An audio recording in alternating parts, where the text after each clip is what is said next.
kita akan terbang ke luar negeri dulu, karena kita akan terbang ke Brunei Darussalam, tepatnya di Bandar Sri Begawan untuk bertemu dengan Duta Besar Republik Indonesia untuk Brunei Darussalam, ada Bapak Sujatmiko. Assalamualaikum, selamat siang Pak Sujatmiko.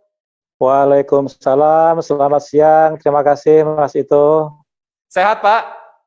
Alhamdulillah, sehat juga untuk Mas Ito dan seluruh warga besar Liputan 6. Alhamdulillah, insya Allah sehat terus. Pak Dubes, ini banyak yang ingin saya tanyakan, terutama tentang COVID-19, tentang keadaan warga Indonesia dan juga para pekerja migran. Kita mulai dulu dari COVID-19 ya Pak. Brunei ini kan kemarin sempat diketahui sebagai negara yang bisa menghandle pandemi dengan baik ya. Tapi kemudian beberapa bulan ke belakang kita tahu ada peningkatan yang cukup signifikan dari angka kasus positif. Kondisi di Brunei saat ini seperti apa, Pak Dubes? Ya, betul Mas Ito. Jadi kita sebetulnya alhamdulillah semenjak minggu ketiga bulan Maret tahun lalu sampai setahun setengah, ya, kita bersyukur sekali di Brunei ini aman. Kita kemana-mana sudah boleh, berkumpul sudah boleh, dan kasusnya total tuh hanya 350 selama setahun setengah. Selama setahun setengah ya Pak? Nah, setahun setengah.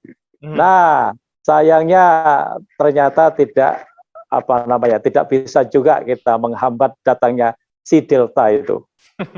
Maka mulai 7 Agustus kemarin lah mendadak Brunei ini menjadi parah. Ya, sekarang kasusnya setiap hari hampir 150 sampai 200 setiap hari itu ya, setiap hari. Angka itu kalau didengarkan di Indonesia kecil. Tapi angka itu apabila dibanding dengan jumlah penduduk Brunei yang jumlahnya total hanya kira-kira 460.000 orang, maka angka itu besar. Ya, jadi jumlahnya besar sampai sekarang data saya menunjukkan ya untuk perbandingan ya. Sekarang itu sudah lebih 8.000 orang. Lebih dari 8.000 orang ya Pak kasusnya ya Pak? Baru 2 bulan ini, baru 2 bulan. Setiap hari ada. Maka ini menjadi concern besar. Maka pemerintah melakukan langkah-langkah seperti kita juga, pengetatan protokol kesehatan, pembatasan berkumpul, bahkan sekarang mulai hari Senin kemarin berlaku jam malam. Jam 8 malam orang tidak boleh keluar. Siang dibatasi, work from home semuanya hampir diharuskan. Inilah situasi Brunei sekarang. Kita menghadapi, saya tidak pakai masker sekarang supaya ngomong saya bebas, tapi saya pakai masker nih, Mas gitu ya. Iya Pak. Pak, ini Pak Dubes, berarti peningkatannya cukup signifikan, salah satu penyebabnya mungkin karena masuknya varian Delta dan kemudian ada restriksi-restriksi atau pelarangan yang dilakukan oleh pemerintah Brunei. Nah, kondisi warga negara Indonesia saat ini di Brunei seperti apa Pak? Apakah ada yang terkonfirmasi positif, lalu kalau ada bagaimana penanganannya Pak Dubes? Iya. Jadi begini, setahun setengah yang lalu ya, kalau toh ada kasus tadi saya sebut sekitar 350 orang selama setahun setengah, itu yang ada sebetulnya kasus impor. Dari yang lokal sendiri itu tidak ada. Nah, semenjak 7 Agustus itulah mulai rame. Nah, tentang warga kita, warga Indonesia atau pekerja migran kita di Indonesia, selama 1 tahun, ya hanya 73 orang warga kita yang positif, alhamdulillah. Ya, tetapi hanya 2 bulan ini saja, catatan saya sudah 299 orang yang positif. Nah, hanya 2 bulan. Maka kalau digabungkan antara tahun lalu sampai sekarang, jumlah warga kita yang kena positif COVID-19, jumlahnya 372 orang. Sekali lagi, angka ini kecil kalau Mas Ito dan para penonton melihat dari Jakarta. Di Brunei, angka itu besar. Betul. Nah, sekalian saya tambahkan data berikutnya. Dari 372 yang positif, dapat saya sampaikan bahwa 214 orang sudah sembuh. Alhamdulillah. Ya. 4 orang meninggal. Dan 154 sedang dirawat.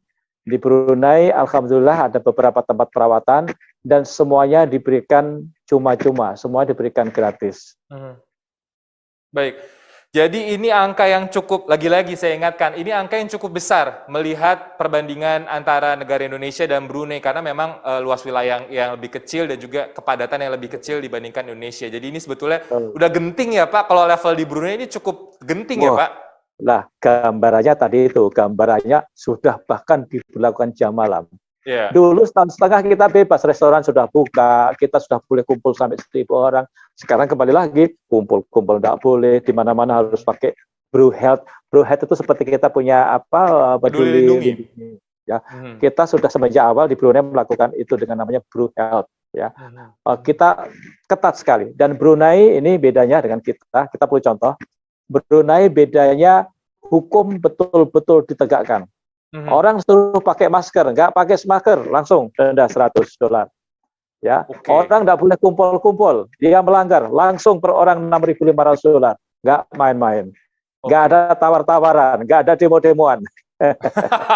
Nah, jadi sanksi itu nggak ada wacana nggak ada, Mas Ito, nggak ada wacana politisir, nggak ada, semuanya patuh demi keselamatan bersama. Baik. Itu bedanya. Baik. Pak Dubes, lalu bagaimana dengan vaksinasi? Karena kalau kita melihat jumlah, saya punya catatan nih Pak, total kasus kan sekarang 8.000 lebih, kematian mungkin sudah di atas 60 orang yang meninggal karena COVID-19. Apakah memang vaksinasinya sudah berjalan cukup baik atau memang ada kendala-kendala sepenglihatan Pak Dubes di Brunei Darussalam? Alhamdulillah baik ya, alhamdulillah baik. Memang kira-kira 3 minggu lalu ada masalah kehabisan vaksin. Ya, jadi menurut saya mestinya sejak awal, ya ini bukan kritik ya, mestinya sejak awal dengan penduduk yang tidak banyak, segera mempersiapkan sebanyak-banyaknya sesuai dengan keperluan. Tetapi kemarin sempat sebulan yang lalu kehabisan vaksin, maka vaksin berhenti. Alhamdulillah ada sumbangan dari Singapura kemarin, dari pemerintah Jepang, dari Australia, dan dari China. Jadi sudah tersiap tambah 400.000 vaksin.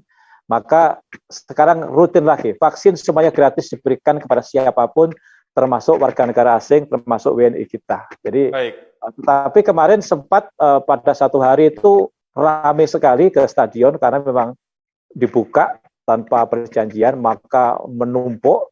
Itulah makanya kami KBRI melakukan pembicaraan dengan pihak Kemenkes di Brunei ini, bagaimana mengatur supaya rapi.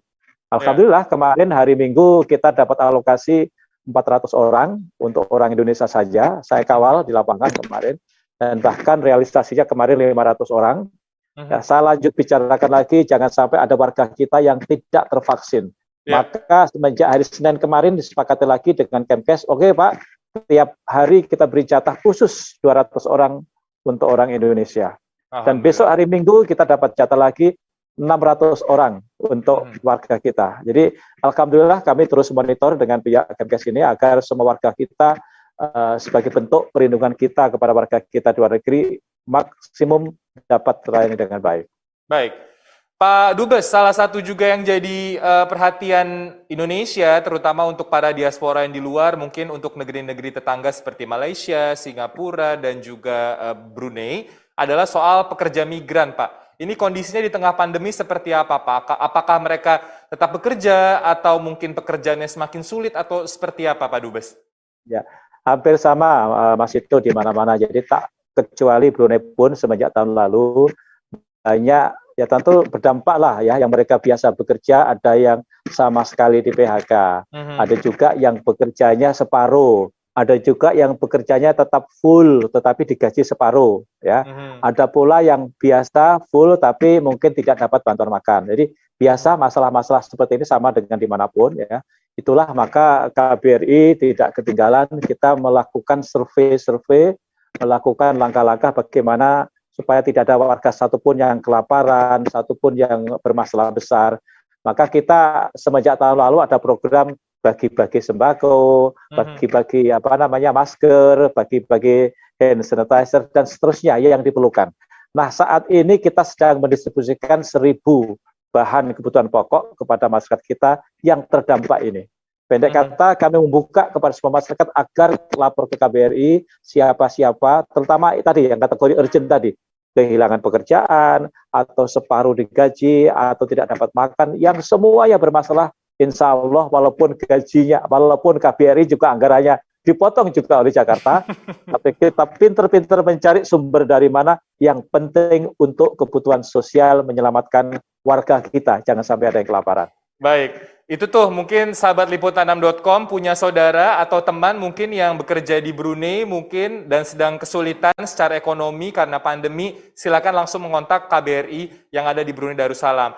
Pak Dubes, terakhir, ini di tengah pandemi ini sebetulnya para pekerja migran tuh masih boleh masuk nggak sih Pak ke Brunei? Kalau boleh, seperti apa syaratnya dan kalau enggak, seperti apa ceritanya Pak? Silahkan. Ini pertanyaan bagus nih Mas itu, mumpung ada liputan 6 ini supaya masyarakat semuanya tahu. Ini pertanyaan yang sama yang masuk di medsos KBRI, termasuk medsos saya pribadi.